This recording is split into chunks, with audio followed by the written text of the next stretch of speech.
Assalamualaikum warahmatullahi wabarakatuh. Di kesempatan kali ini saya akan menjelaskan terkait elaborasi pemahaman yaitu kurikulum UPD pada topik 7.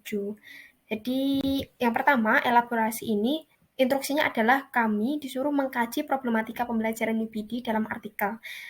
Perlu disimpulkan bahwa di sini yang saya ambil adalah jurnal dari Transformation of Backward by Design Model to Design Curriculum. Jadi jurnal dari Matane University Indonesia yaitu Elizabeth Dewi Rumanti tahun 2020 ya. Intinya dalam artikel ini ada pertama adalah pendekatan UPD itu bukan rancangan yang disempurnakan, namun kejelasan output siswanya yang menjadi pertanggungjawaban di mana siswa itu lebih memahami tujuannya dan bagaimana cara mentransfer ilmu dalam kehidupannya.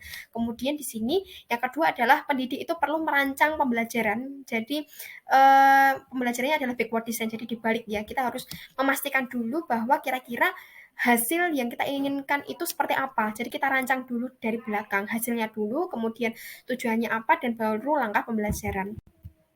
Kemudian untuk elaborasi di sini saya sebutkan juga kelebihan dari rancangan perencanaan pembelajaran dengan pendekatan UPD ada 4, yaitu yang pertama mengutamakan kekonsistenan langkah pembelajaran dan soal evaluasi untuk menuju TP atau tujuan pembelajaran. Kemudian yang kedua adalah sangat jelas hasil apa yang ingin dicapai oleh siswa gitu selama proses pembelajaran. Kemudian yang ketiga adalah langkah pembelajaran itu disesuaikan dengan Wereto ya.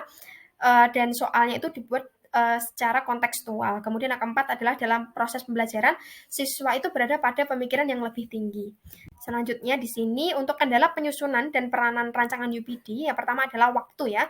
Waktunya itu dibutuhkan relatif lama karena menyusun RPP-nya ya dari awal. Kemudian sumber belajarnya ini biasanya sekolah itu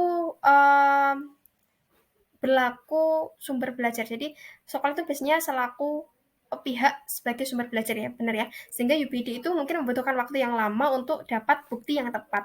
Kemudian pelaksanaan pembelajaran itu membutuhkan jam yang lebih banyak dari biasanya, sehingga jadwal materi lain juga ikut mundur seperti itu.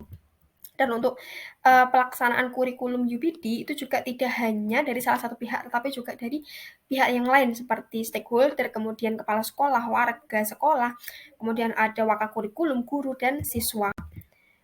Nah, ini merupakan daftar pustaka yang saya gunakan untuk mengambil artikelnya ya, tadi untuk Transformation of Backward by Design Model to Design a Curriculum, jurnal dari Elizabeth Dwi Rumanti dari Metani University Indonesia tahun 2020.